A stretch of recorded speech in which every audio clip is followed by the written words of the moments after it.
In this episode of ScareStoriesTube, we'll delve into the dark essence of Christmas with 3 real stories shared on Reddit.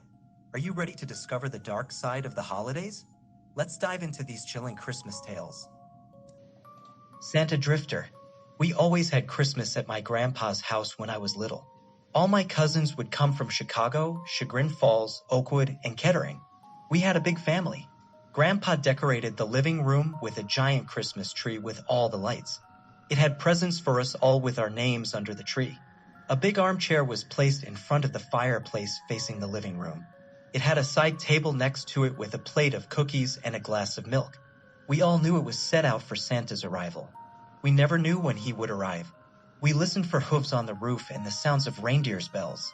My cousin Dave kept a vigil at the living room window looking for Rudolph's red nose in the sky. He shouted every 10 minutes that he saw Rudolph and Santa was coming. However, Grandpa's house was on the flight path to Wright-Patterson Air Force Base.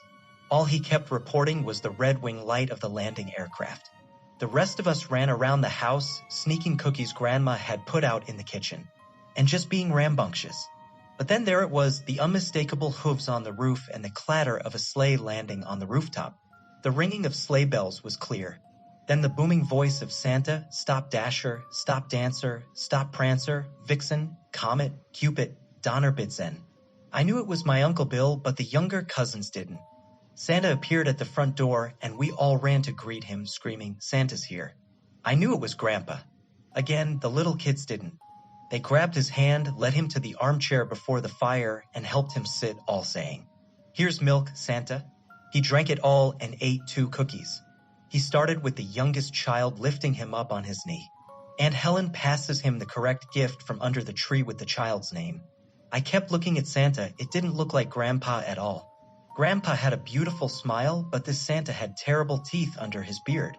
Then came Cousin Charlie's turn, and he is a prankster. So, when Santa lifted him up to his knee, he grabbed his beard and gave it a good yank to uncover Grandpa and have a hearty laugh. But when he pulled down the beard, it wasn't Grandpa.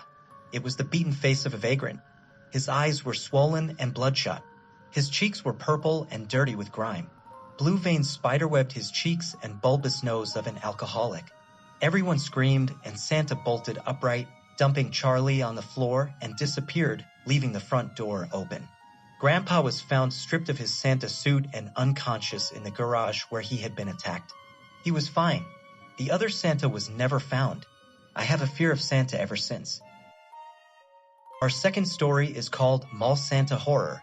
At the time of this story, I was young enough to be excited to see Santa Claus and still wanted my picture on his lap, but at the same time, I was old enough to know he wasn't real.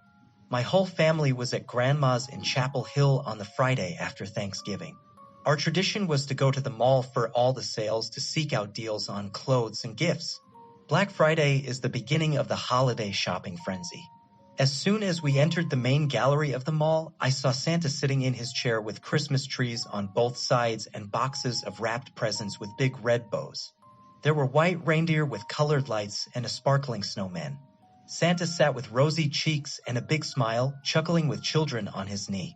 He was the perfect Santa with a twinkle in his eye, even if it was a fake white beard that I could easily see. I was so excited I screamed, Santa, Mom, look, it's Santa. Can we get my picture? She looked at the 10-mile-long line and said, maybe later, dear, if that line isn't so long. Let's shop now.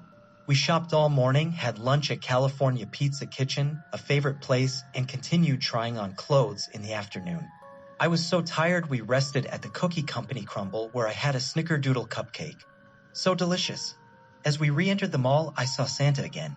This time, there was no line at all. I begged Mom, please let me tell Santa what I want for Christmas. We walked over and Mom put $5 into the tip box held by a plastic elf. I ran up to Santa and he grabbed me roughly under my arms and yanked me off my feet and onto his lap.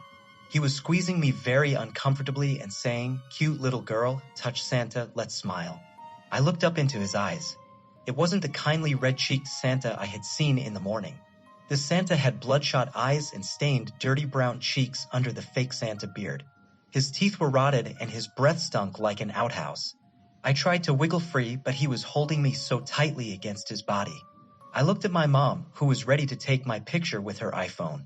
She saw my terror. She screamed, "Let my daughter go, you creep." She grabbed my arm and pulled me from his grip. He fell to the floor in a drunken pool of saliva, his beard hanging around his neck. He staggered off, disappearing into the mall. The real Santa was found unconscious and stripped of his costume, having been mugged on his break. The fake Santa was never found.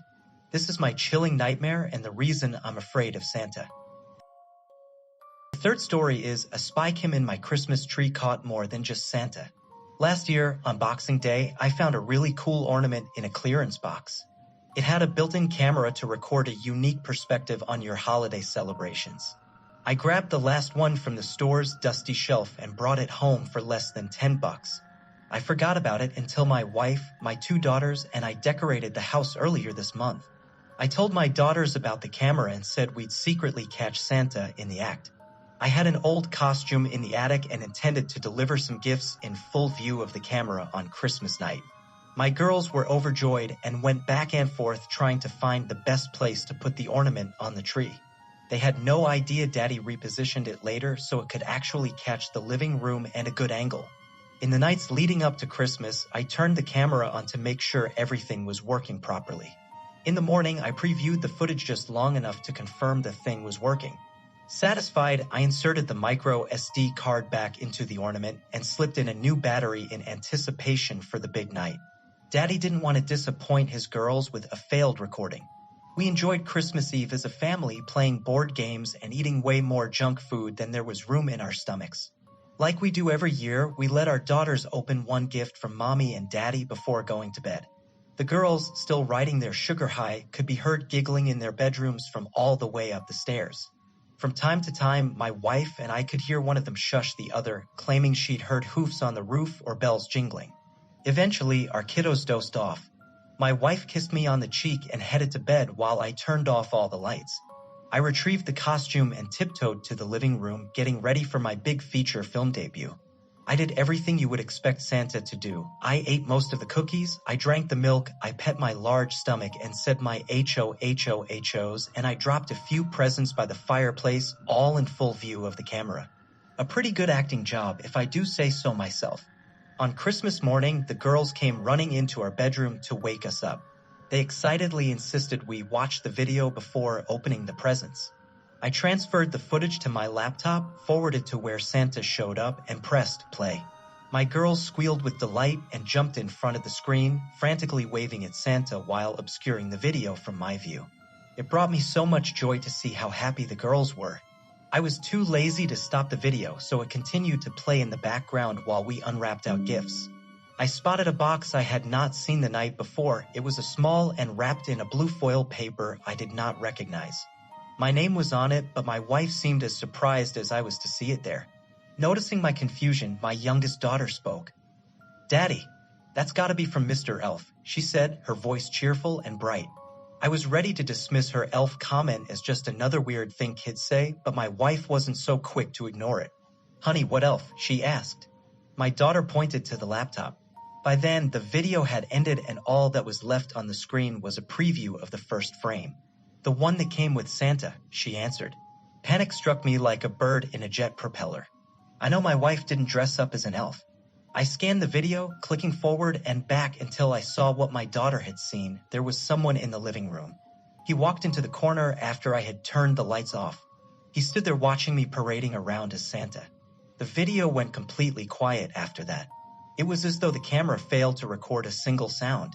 The strange, tall man in an elf costume stood perfectly still for over an hour, watching the camera from a distance. After a while, he walked over to the plate of cookies and bit the head off a gingerbread man. I glanced at the plate and saw his teeth mark on the decapitated cookie. The man then quietly approached the Christmas tree. I thought the audio wasn't working, but as he reached the tree, I began hearing his slow and steady breaths. He reached towards the ornament and the video stopped. In a terrified frenzy, I grabbed the blue box he'd left behind. I ripped the bow off of it and tossed the frilly thing away.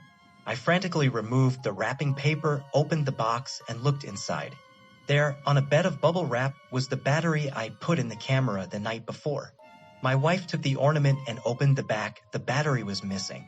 I don't know what scares me more, what the camera caught or what the elf might have done after he turned off the camera.